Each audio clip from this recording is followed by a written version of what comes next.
Cow face pose is a deep outer hip opener, but can cause a lot of anxiety if we don't know how to set it up for our hip flexibility level.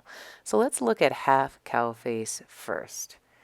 Starting in a seated position, extending one leg, pull the flesh back from underneath the sit bones first, and then cross the right leg over the left, folding at the knee and bringing the foot back by the outer left hip.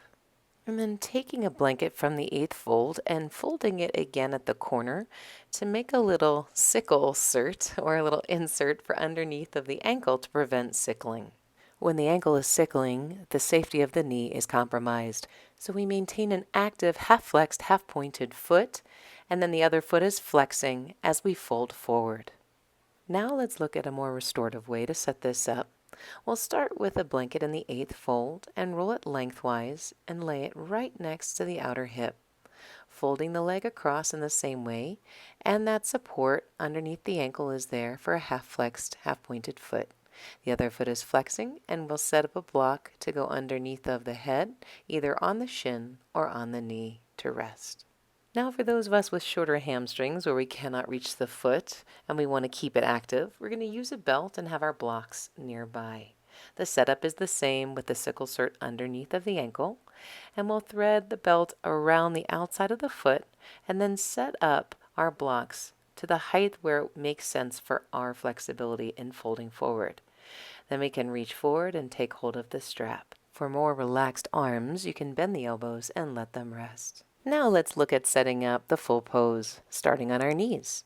Shift onto the hands and cross the left knee behind the right knee, separating the feet as wide as they'll go. Gingerly sitting the hips back between the feet or on a block. It may even feel better to put a blanket underneath of the front knee for added support, and then we'll fold forward. And now we can take a variation twisting to the left to deepen the hip stretch or to the right. And if we want to make it even more restorative, we'll take a block or two in front of the knees.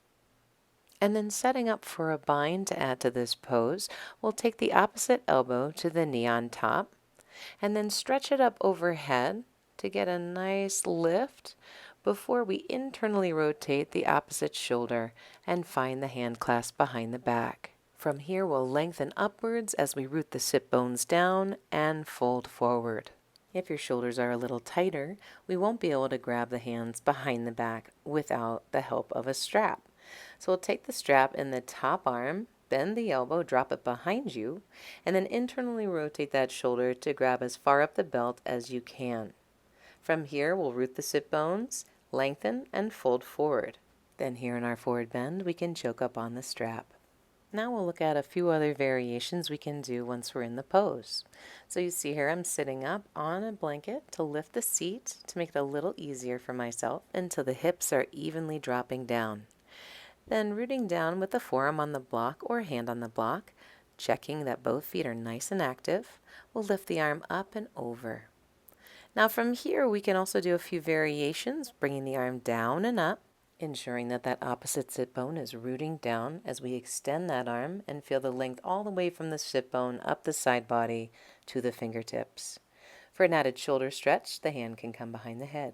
Now to add a delicious twist, we'll take the opposite elbow of the knee on top and hook it on the outside of the thigh, palms come together, and then dial the chest up towards the thumbs as both sit bones root down. You can look over your shoulder or down at the floor. And a third variation is dropping your ear towards the shoulder for an added neck stretch. When you're ready to come out, mindfully and slowly untwist. Great work!